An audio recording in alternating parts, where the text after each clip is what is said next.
Hey guys, welcome back to Trendy Gadget. Today we'll talk about why YouTube would delete the dislike button. Let's head into it. A new dislike button. YouTube has stated that it will make the dislike count on videos visible only to those who have subscribed to the channel. As a result of the amount to which it affects the general public's visibility into a video's reception, the decision is likely to be controversial. Nonetheless, YouTube believes that the update would better protect its artists from abuse and will lessen the potential of dislike attacks, which are simply when a group works together to increase the amount of dislikes that a video receives on the platform. However, the business claims that while hate numbers would no longer be accessible to the general public, the dislike button will remain in place.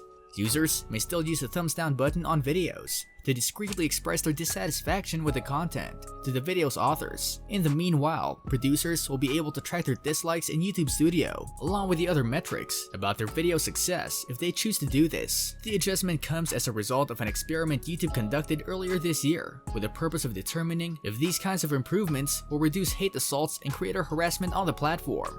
YouTube said at the time that the public hate counts can have a negative impact on the well-being of producers and may encourage specific efforts to add dislikes to content. While this is true, dislikes may also act as a warning to others when videos are clickbait, spam, or deceptive, which can be valuable in situations when others want to avoid them. A number of smaller creators and others who were just getting started on the network complained to YouTube that they were being unfairly targeted by hate attacks, which the company claimed it had received reports of. This was validated by the experiment. Creators with lesser channels were targeted with hate assaults at a higher rate than bigger artists. The company, when approached by TechCrunch, refuses to provide specifics about the studies or the data obtained as a result of those experiments. However, it claims to have tested the modifications for multiple months and to have done an in-depth analysis of the impact to determine how the changes affected both users and producers. A number of various designs have been tried and tested by the corporation in order to eliminate the hate counts, including one in which the word dislike displayed beneath the thumbs down button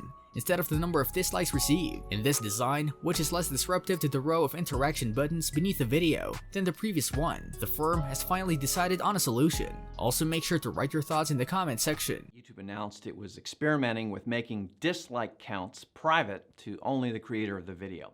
A general trend. The corporation would not be the first large platform to experiment with the notion of lowering the display of signals that transmit user emotion to the general public. This has been done by Facebook and Twitter due to similar concerns relating to mental health. Instagram has been testing the ability to conceal like numbers across the whole platform. A couple of years ago, it feared that putting too much emphasis on gaining likes would be damaging to its community and that it would make authors feel less comfortable expressing themselves on the site. As a result of this failure, neither Facebook nor Instagram made a firm commitment to a particular course of action and instead returned authority over whether or not likes were shown to users, thus maintaining the status quo. It is at a time when there has been a public reckoning about big tech and its influence on mental health, particularly when it comes to minors, that YouTube's adjustment to the dislike core are being implemented. A number of businesses have been evaluating how their systems are intended to target and influence their user base, as well as what kinds of modifications they may make in front of upcoming legislation.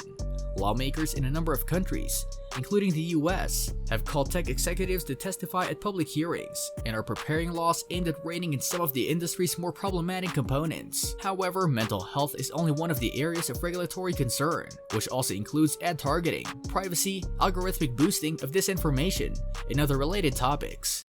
They can see it if they look for it inside Studio Analytics under the Engagement tab. Conclusion. According to the company's website, it has sought to get ahead of some of the needed changes by installing greater security and privacy measures for users aged 13 to 17, as well as reducing the revenue possibilities for unhealthy children's material. However, the broader change in the market is also forcing corporations to take into account the other aspects of the platforms that might be harmful to huge groups of people. It goes without saying that the corporation is launching this at a time when the competition for creative talent among internet companies is growing increasingly fierce. Today's social media platforms are creating funds to help them retain their best creators in the face of greater competition, notably from the growing danger of TikTok. YouTube, for example, established a $100 million creator fund this year to restart its short video platform, which is still in its early stages. And over the course of the past year or two, it has implemented a number of new features and new policies geared at enhancing the experience of creators. With effect from today, the modifications to the hate count will be implemented universally